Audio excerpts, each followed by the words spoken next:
like Yen Constantino and Lani Masalucha.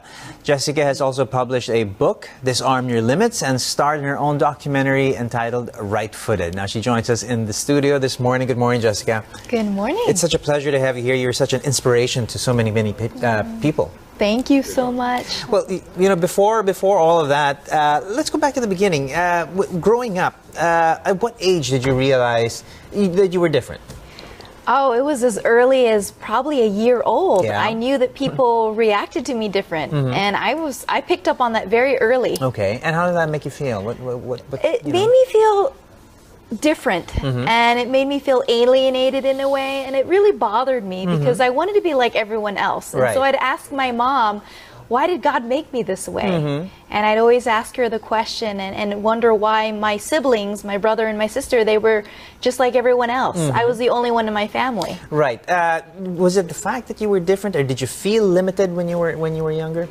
I didn't feel limited with my own capabilities, but I felt like other people limited me. Right. Like I wanted to run as fast as I could on the playground or climb up the slide, and people were afraid that I would get hurt. Right. So they prevented me from... Everybody sort of, yeah. Yeah, protecting me from getting hurt. Okay.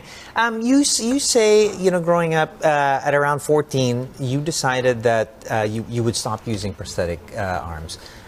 And you said that was a very important decision for you. Why was that? It was a decision that marked a moment in my life where I finally said, this is how God created me to be. And I don't need to hide my difference. I don't need arms. I have my feet, my legs, and I can do everything everyone else can do with them. Right. You can do everything. You can do everything that everyone else can do. In fact, you've done so much more than most able-bodied people have done. You know, is that something you consciously went out to do? Is this just something that you would do, whether or not you have had a disability, a difference?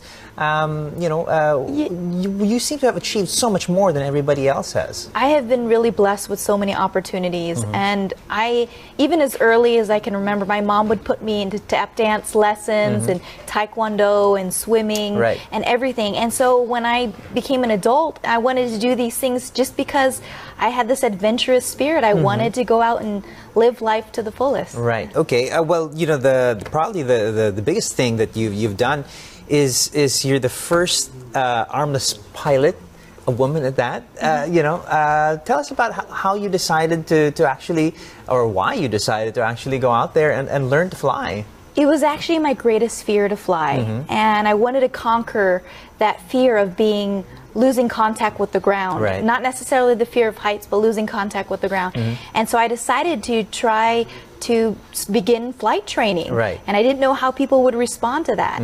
And so surprisingly, I had a lot of support, wonderful instructors. It took 3 different instructors, 3 different airplanes, numerous hours over the course of 3 years to finally conquer that and overcome my own fear. Well, like I said, you know, it's something that you know, most people who have you know, who are able-bodied people, it's something that probably would never be on their list of things to do. It would probably be an achievement that not many people would be able to say they've actually done.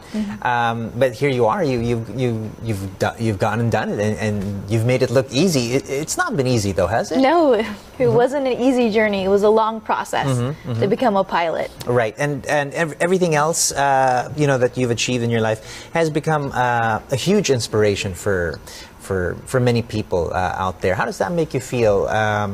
It sounds like you feel like you don't want to be different. You're just doing whatever it is everybody else does. But at the same time, you are different, and you have become a great inspiration to people. How do you balance? Those two seemingly opposite sort of views? I see it as a great opportunity. You know, before, when I didn't want to be different as a child growing up, I had no idea that this was really a gift, and a gift that can help other people. So why not? And why not share that with the world? And that's why it's become a blessing and a career for me as a motivational speaker. Right. You have you know, very, very strong roots here in the Philippines, Tacloban in particular. And you go back and forth. You know, how important has that connection to the homeland, to the Philippines, been for you? It's very much a huge part of my life. And I think that I would not be as resilient as I am if I didn't have the roots and the Eastern Samar and being a Filipina and having that resilience that I can get through this and I can get through challenges and keep moving and smiling and have joy and happiness. Well, like I said, it's been a true inspiration, you know, what you've achieved for many people. But tell us a little bit about, you've used those experiences and you've used what you've learned as motivation for many people, particularly the people in Tacloban after, you know, something as devastating as Haiyan. You know, tell us a little bit about the experiences of using you know, what you've done in your life to help people understand that there's so much more that they can be doing. Well, I believe that anyone can give someone hope. And for me, it's sharing my different challenges. Like I will be at the event. I will talk about the obstacles that I had to overcome, but more importantly, what helped me to get through those. Right. And of course, with a strong faith and how that has transformed my life.